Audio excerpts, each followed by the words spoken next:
4.44, Situation A. Player A1 attempts to catch the ball while running rapidly. A1 muffs the ball, but succeeds in securing it before it strikes the floor. A1 then begins a dribble. There has been no violation provided that A1, after catching the ball, released the ball to start his dribble prior to the pivot foot being lifted from the floor. The critical thing to note in this situation is that the ball is not considered caught until the player actually has control of the ball. An attempt to catch the ball is not a catch until it is clearly successful. No traveling can occur if there is not player control. 4.44, Situation B. Player A1 attempts a try after ending the dribble. The try does not touch the backboard, the rim, or any other player. A1 runs and is able to catch the ball before it strikes the floor. In this case, there has been no violation. When A1 recovered his own try, he could begin a dribble, make a pass, or try again.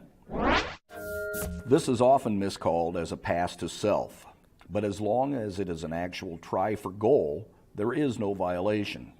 The official has to judge whether the try was legitimate or an attempt by the player to gain an advantage by passing the ball to himself. 4.3, Situation A, C and D. A1 jumps to try for goal.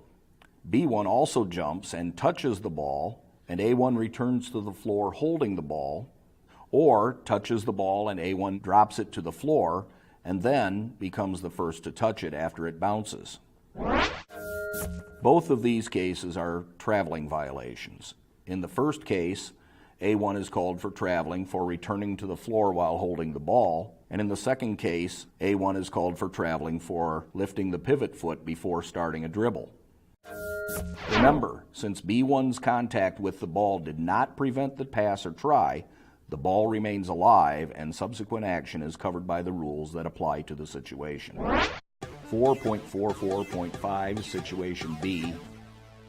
A1 dives for a loose ball and slides after gaining control.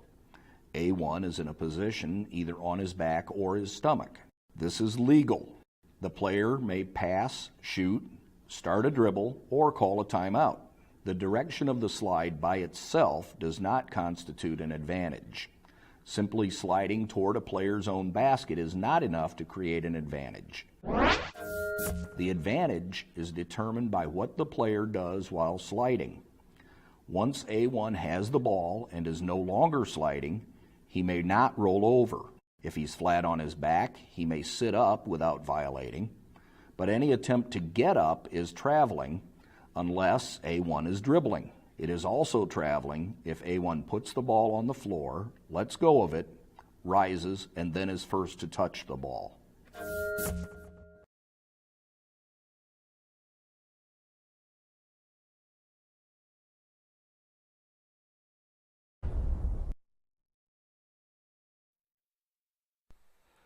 Let's look at the rule book to obtain the proper information to make the correct ruling. Rule 4, Section 23, Article.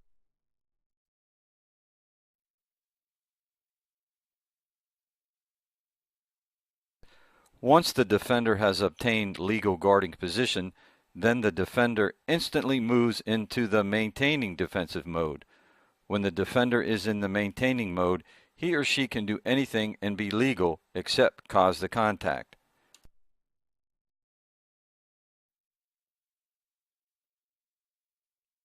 Defensive player's head and shoulders, then and only then has the defender been beaten. In our play, the offensive player did not get his head and shoulders past the defender. The defender did nothing wrong. So until the defender has been beaten, nearly every time the block charge foul will be on the offensive player.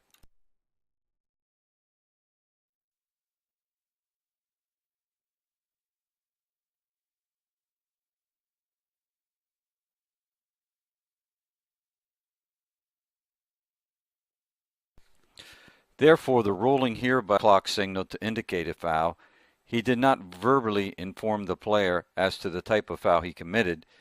and he did not signal which team would get the throw-in and the direction of the play, nor did he indicate the throw-in area. So remember to report the fouls from the reporting area.